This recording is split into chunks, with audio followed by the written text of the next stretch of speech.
Saudações, meus queridões e queridonas, tudo bem com vocês? Meu nome é Vinícius, sou professor de diversas disciplinas aqui no nosso curso preparatório para o Exame da Ordem, mas hoje nós vamos ter uma conversa sobre uma radiografia do Exame da Ordem. Hoje nós não vamos tratar das disciplinas em si. As disciplinas vocês vão ter com o nosso corpo de qualidade dos nossos professores. Hoje nós vamos tratar das regras do jogo. O que é importante você saber, além das disciplinas, sobre o Exame da Ordem? Tentando fazer uma analogia, não basta só você saber jogar futebol bem. Você tem que saber as regras do jogo. Então, por exemplo, se você é um bom jogador de futebol, no futebol de salão, a forma de bater lateral é diferente da forma de bater um lateral no futebol de campo. Então você precisa saber essas regras quando for entrar em campo. Um bom boxeador, se ele for lutar MMA, as regras da luta são diferentes. Então, por mais que você tenha feito uma boa faculdade, estudou ao longo da graduação, se preparar para o Exame da Ordem precisa que você se dedique a conhecer também um pouco sobre a prova. E o que nós vamos fazer aqui nós mastigamos isso para você. Aquelas dicas que você precisa é o que nós vamos passar para vocês. Nós vamos fazer uma pequena retrospectiva de como surge o exame de ordem, que inclusive nos últimos tempos tem caminhado para outros ramos que não sejam do direito. Nós vamos ver isso aqui. E depois nós vamos entrar especificamente em questões sobre como é a conformação da prova, como é o estilo das questões, como são as disciplinas que caem na sua primeira fase e na sua segunda fase. Beleza? Vamos junto então. Eu queria só, antes, fazer nesse histórico,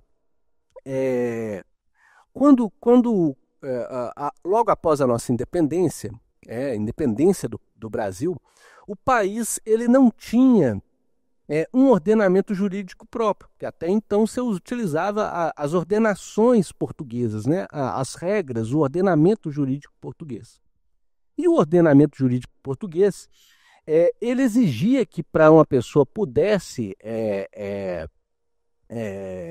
advogar, que ela pudesse exercer esse ofício, que ela tivesse cursado a Universidade de Coimbra em direito civil ou canônico por 8 anos. Beleza? Quando tem a independência, a gente adota essa regra, que era uma regra do direito português, das ordenações lusitanas. Quando vem a família real para o Brasil, se cria a Casa de Suplicação, que era a instância máxima do judiciário. Seria mutatis mutandis, uma analogia grosseira, o que seria hoje o STF. E para você atuar perante essa casa de suplicação, era necessário passar num prévio exame. O tempo passa, em 1930 é criada a OAB no país, em 63 vem o Estatuto da OAB, e esse Estatuto da OAB, ele cria o exame, mas ele cria esse exame de ordem como uma faculdade. Você podia ou fazer o exame de ordem, ou você podia fazer um estágio que serviria para esse estágio probatório do profissional. Olha aí como é que era o dispositivo legal da época, que é essa Lei 4.215 que está aparecendo para você. Lá no artigo 53 falava, olha, é obrigatório o exame de ordem para admissão no quadro dos advogados aos candidatos que não tenham feito o estágio profissional ou não tenham comprovado satisfatoriamente seu exercício e resultado. Ou seja, antigamente o estágio supria o exame de ordem. Você poderia optar por um ou outro, certo? Com o passar do tempo, vem em 94, a gente tem a edição do atual Estatuto da Ordem, e o exame passa a ser obrigatório. Você não tem mais essa faculdade do estágio. Quem, obviamente, ainda fazia estágio naquele momento histórico, como uma regra transitória, permaneceu a possibilidade dela utilizar o estágio, mas a partir dali, o exame de ordem passa a ser obrigatório para qualquer pessoa que queira advogar. E aí está aí no artigo 8º do exame de ordem, ela está lá, para inscrição como advogado é necessário aprovação em exame de ordem. Então isso é uma previsão legal. Esse exame de ordem, ele nasce em cada um dos estados, né? As seccionais, elas aplicavam, cada seccional de estado da OAB aplicava isso de forma isolada. Surge uma iniciativa ali no começo dos anos 2000 de unificar. Essa unificação vai ganhando cada vez mais adesões e em 2009 é realizado um exame, o primeiro exame que unifica todas as seccionais, que é o chamado Exame Nacional Unificado, né? Desde 2009, então, todas as seccionais realizam uma prova unificada. Você tem algumas discussões que envolvem o exame da ordem sobre a liberdade de exercício de um ofício, de uma profissão, mas ao mesmo tempo a própria Constituição, se vocês olharem aí, ó, no artigo 5º que está aparecendo para vocês lá, inciso 13, vai aparecer que é livre exercício de qualquer trabalho, ofício ou profissão, atendidas as qualificações profissionais que a lei estabelecer. E o Estatuto da OAB nada mais é do que uma lei federal que exige essa aprovação no exame de ordem. Então, apesar das discussões que às vezes são levantadas, me parece que não há mais qualquer discussão razoável a respeito dessa questão. Inclusive, é importante frisar que isso está começando a acontecer em diversos outros ramos. Então, por exemplo, desde 2024, os dentistas, a odontologia, né, o CFO começou a aplicar também um exame. Ele, nesse primeiro momento, está numa fase experimental, mas tende a haver também uma necessidade, obrigatoriedade de aprovação para o exercício da profissão. Já há discussões também com relação à medicina. Então, assim, me parece que isso é um caminho meio sem volta, né? Essa questão da aplicação do exame de ordem, mas inclusive em outros ramos profissionais, tá bom? O histórico, basicamente, é isso. E agora eu assim, vou trazer algumas verdades, digamos, inconvenientes. O exame de ordem é uma prova difícil, não é uma prova fácil. Basta a gente ver as taxas de reprovação. Estão aparecendo aí para você, olha, por exemplo, os últimos exames, o 35º foi uma taxa de reprovação de 77%, 36º, 80%, 37º, 73%, 38º, 79%, 39º, 65%, 40º, 75%. No 41º, uma taxa de aprovação em torno de 17,44%. Só um detalhe, essas taxas às vezes têm alguma divergência na questão da aprovação por conta da existência agora da repescagem, que nós vamos falar mais adiante. Mas, enfim, é uma prova difícil, principalmente para o grau de maturidade que os estudantes estão naquele momento que prestam a prova, né? Ela é difícil, mas ela não é impossível. Ela é longe de ser impossível. E, no fim das contas, o que eu quero dizer para vocês é o seguinte: não há milagre. É estratégia e preparação.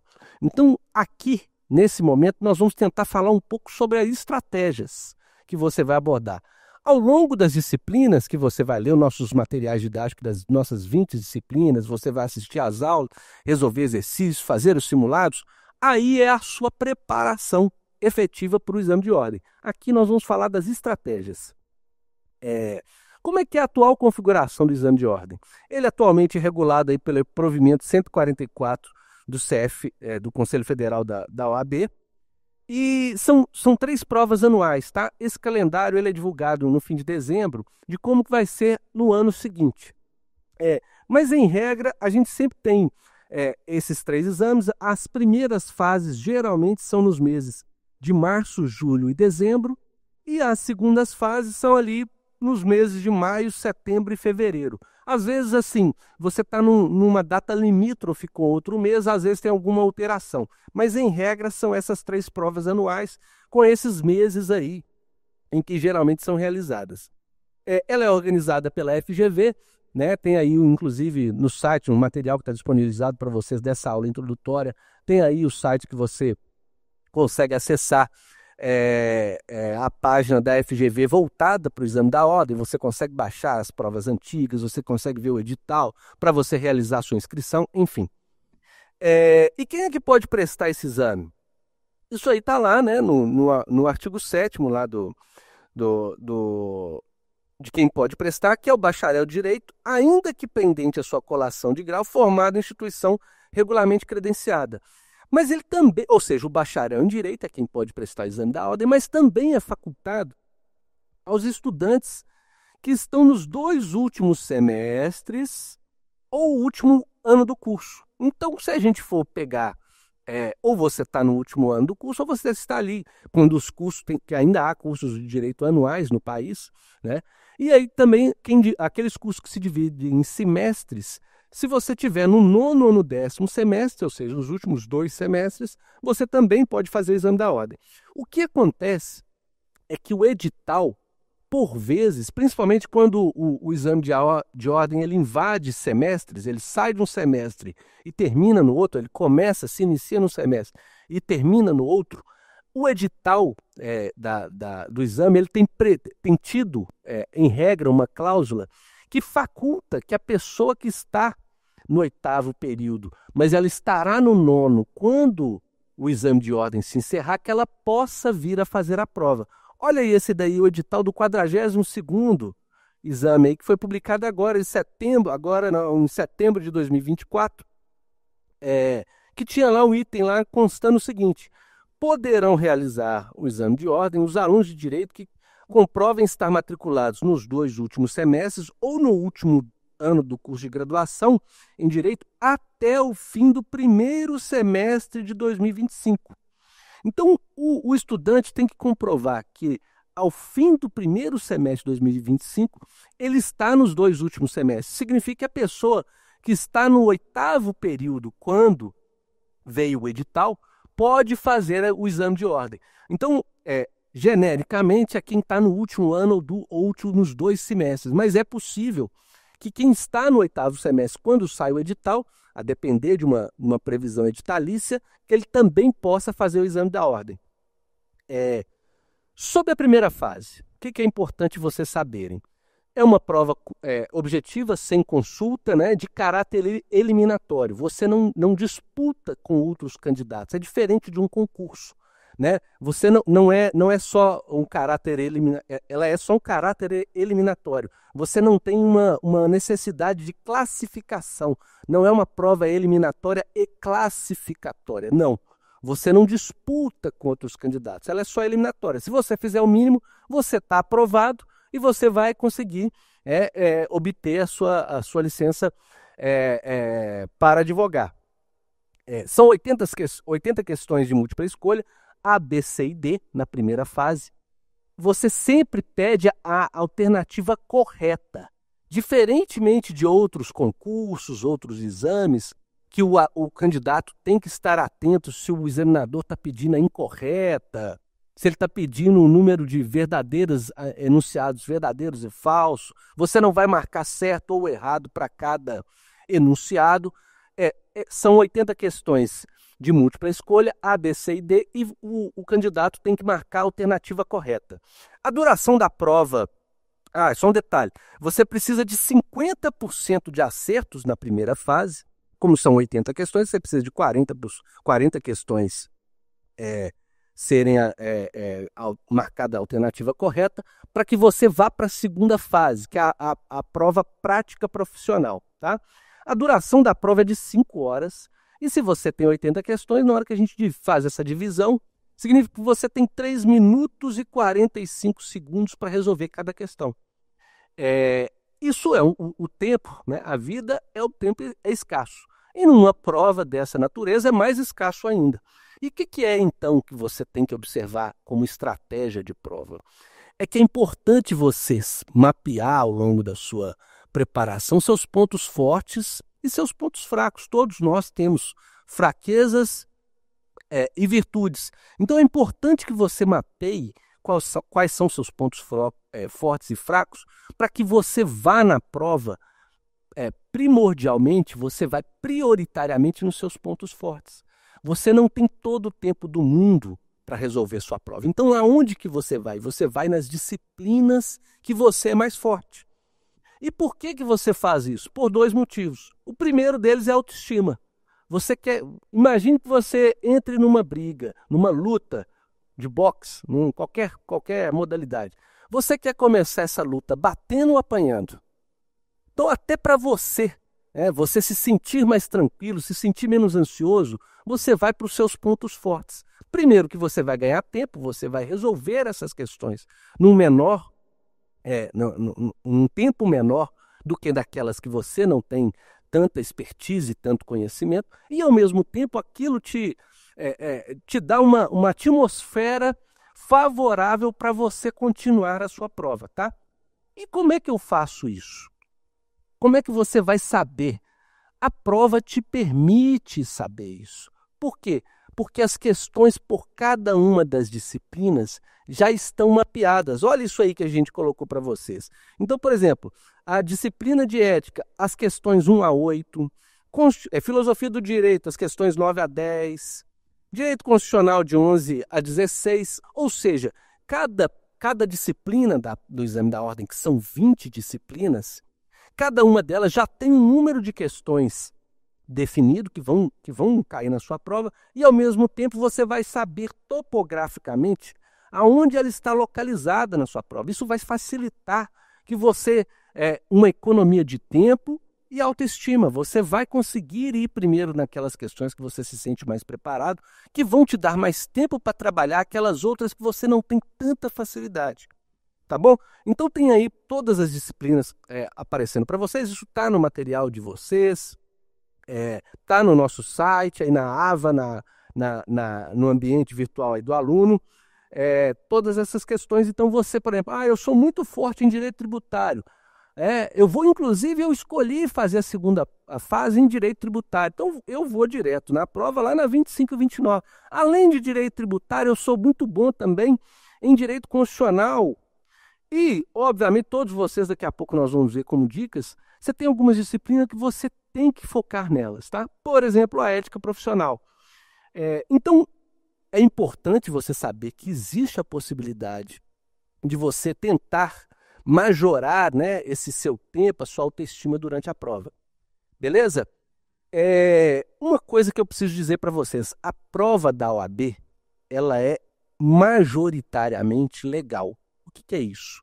Você precisa saber dispositivos de lei. Eu diria que hoje a prova da OAB, em média, ela é 90% do que cai, dispositivo legal, constitucional, é o que cai na sua prova. Obviamente, isso varia por disciplina. Então, por exemplo, direito do trabalho. Direito do trabalho é um ramo do direito do trabalho, processo de trabalho. É um ramo do direito que a jurisprudência tem uma força muito grande. Então, as súmulas do TST, as OJs, né? Então, o direito do trabalho, a jurisprudência tem um peso maior. Então, a prova de direito do trabalho ela não é 90% legal, ela tem um componente jurisprudencial alto. Por exemplo, direito penal, quando você tem lá a teoria do crime, por exemplo. Então, você tem um componente doutrinário maior que outras disciplinas. Mas vamos lá, por exemplo, para a ética profissional, né, que vai cair para você só o Estatuto da OAB, o Código de Ética e o Regulamento Geral do Estatuto. 99% da prova vai estar ali. Você pode ter uma questão jurisprudencial ou outra, mas assim, vão ser dispositivos legais. Então a prova da ordem é muito focada nesses dispositivos legais. Apesar disso, há uma previsão, né, inclusive vem nos editais sempre, que também é possível cair a jurisprudência consolidada dos tribunais superiores. Então está aqui, olha lá, por exemplo, no edital, uma cláusula que fala assim, olha, as questões da prova objetiva poderão ser formuladas de modo que necessariamente reflita a jurisprudência pacificada dos tribunais superiores, tá? Então, apesar dela ser majoritariamente legal, né, ela cai essa questão. E só um detalhe, apesar de ser disponível, daqui a pouco nós vamos ver uma questão que eu tento retratar isso. Apesar dela ser eminentemente legal, de dispositivos legais, ela também exige, aliás, ela preponderantemente ela exige a interpretação da lei. Ela não vai querer que você só saiba onde está a vírgula daquele dispositivo legal. Ela vai te dar um enunciado, com um caso, contar uma historinha, e você vai ter que, daquela historinha, saber como aplicar a lei. Daqui a pouco nós vamos ver um exemplo disso. Outra coisa, a gente tem aqui, né, no curso o mapeamento das questões que mais caem. Então, ao longo das aulas, os professores, as disciplinas, os subtópicos das disciplinas que mais caem. Então, ao longo das aulas, o professor vai estar abordando isso no material didático, vai estar abordando isso, as questões para vocês resolverem, vai ter isso. Como eu já havia dito anteriormente, são 4 alternativas de respostas, A, B, C, D. Sempre se exige a correta. Você não tem que ter aquela preocupação igual em concurso, qual que é a incorreta.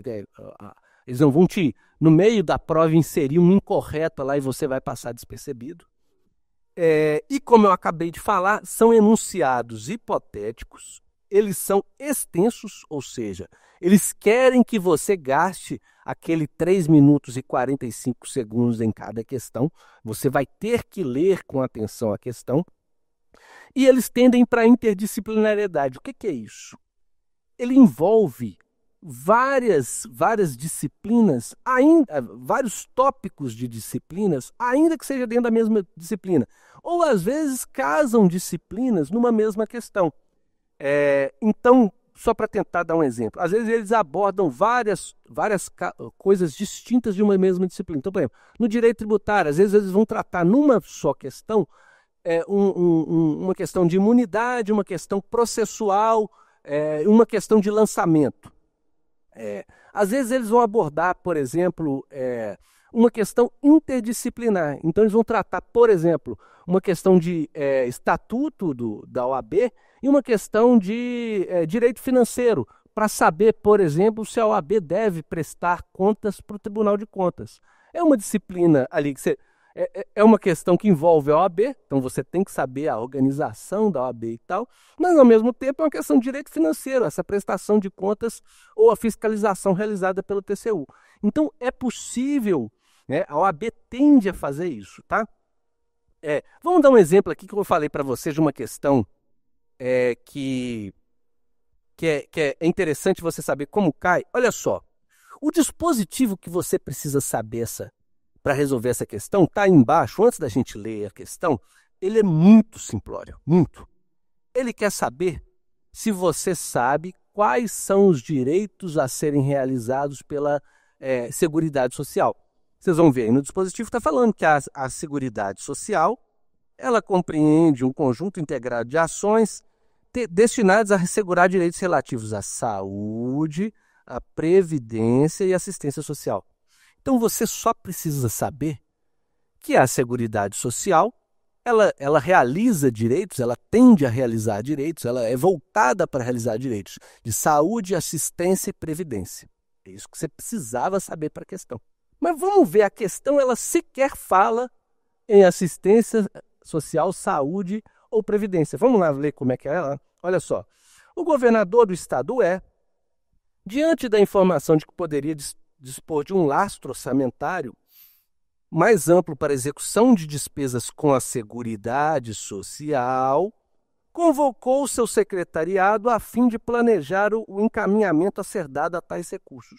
Na reunião foram apresentadas 4 propostas, mas o governador, consultando sua equipe de assessoramento jurídico, foi informado que apenas uma das propostas era adequada para assegurar direitos relativos à Seguridade Social, segundo define a Constituição. Dentre as opções a seguir, assinale a alternativa A, ampliação da rede escolar. Isso aqui é educação. Educação é um direito assegurado lá dentro da Seguridade Social? Não. Ampliação da rede hospitalar de atendimento à população da região. Isso aqui é saúde. Saúde é? É. Então está correta. B, programa de preservação de diversidade cultural. Cultura é? Não. Aprimoramento da atuação da Guarda Municipal. Segurança. Segurança, direito à segurança.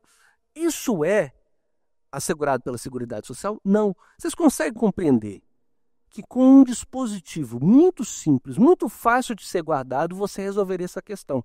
Mas que ela tem um grau de complexidade, de te fazer perder tempo lendo, de você ter que prestar atenção, de você ter que fazer uma interpretação desse dispositivo. E essa é uma questão que eu digo que ela é fácil, tá? Essa é uma questão fácil da prova. Só que, ao mesmo tempo, ela não é uma questão dada. há uma distinção de uma questão fácil e uma questão dada. Beleza? Vamos para uma outra questão, essa questão é uma questão difícil, que mostra o que é essa interdisciplinariedade. Aqui é dentro da mesma disciplina, no caso aqui é direito tributário. Então, por exemplo, fala lá, olha, uma organização religiosa recebeu em doação lojas que pretende alugar, e ela vai destinar a verba obtida com os aluguéis para o pagamento do auxílio ministerial, ou seja, para os seus ministros religiosos e suas famílias. Então, é como se fosse ela vai alugar as lojas que ela recebeu em doação para pagar verbas diretamente ligadas à sua atuação, né, à sua atuação religiosa.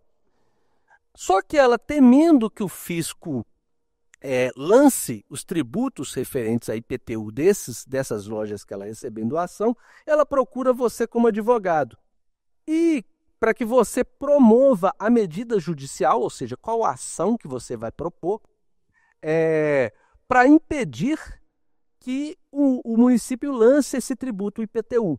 Só que, ao mesmo tempo, informa você que será necessário a produção de provas. Então, o que você precisa saber? Você precisa saber diversas coisas. Isso, olha, é uma questão difícil. Isso é uma questão típica de segunda fase de direito tributário, né? Isso não é uma questão para, assim, digamos, o nível de rebuscamento, de interdisciplinariedade, de disciplinas envolvidas de direito tributário aqui, é uma questão típica que poderia estar na segunda fase de direito tributário. Óbvio, você teria teses adicionais aqui. Mas vamos lá.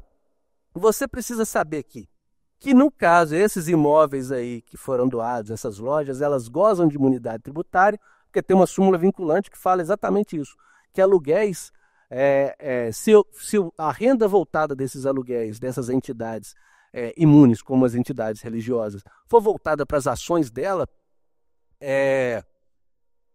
essas rendas são imunes também, assim como as entidades. Que ainda não houve o lançamento do tributo e que a ação a ser proposta demandaria dilação probatória. Então, quando não tem um tributo lançado, você, em regra, propõe a ação declaratória de inexistência. Quando já há, você vai propor a ação anulatória. E, ao mesmo tempo, você sabe que quando precisa de dilação probatória, é incabível, por exemplo, um mandado de segurança. Tá? Então, essa questão é a resposta correta, era a ação declaratória, mas é uma questão que eu estou querendo dizer assim, mostrar a interdisciplinariedade como a FGV cobra. Beleza? A primeira fase, então, a notícia boa que eu já falei com vocês, você não disputa essa prova, a sua colocação com outros candidatos. Você só precisa fazer a pontuação mínima necessária. Eu preciso falar que vocês têm que ter o foco em algumas disciplinas específicas. Você não pode negligenciar nenhuma, mas o foco primordial, eu diria que são em duas disciplinas. A primeira delas é ética. Por quê? Porque 8 das 80 questões são em ética. E não é uma disciplina extensa, né? O Estatuto da OAB, o regulamento, o Código de Ética, não é uma lei extensa, um normativo extenso.